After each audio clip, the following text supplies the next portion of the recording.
ভাই সবাই সাবধান হয়ে যান। এখন কিন্তু আর অরিজিনাল ডিম পাওয়া যাচ্ছে না। চায়নারা তাদের বুদ্ধির সাহায্যে কৃত্রিমভাবে ডিম তৈরি করছে। আবার সেই ডিমগুলো বাজারজাত করছে। প্রচুর পরিমাণ চাহিদা রয়েছে এই ডিমগুলোর। তো আমি বুঝতেই পারতেছি না তারা এইভাবে ডিম তৈরি করে কি বুঝাতে চেয়েছে। তো কিছু লাভের জন্য মানুষকে এত বিপদে ফেলা কি আসলেই ঠিক?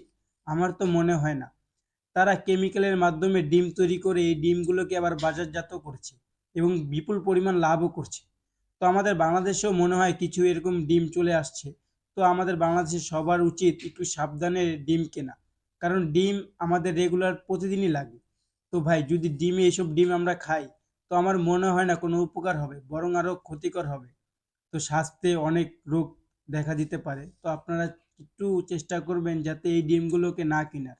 আর হ্যাঁ, এই ভিডিওটা দেখলেই আপনারা বুঝতে পারবেন কিভাবে এই ডিমগুলোকে তৈরি করে। ভাই আমি তো জীবনে এই ডিমগুলো খাবো না। তো ভিডিওটা ভালো লাগলে একটা শেয়ার করে দিবেন।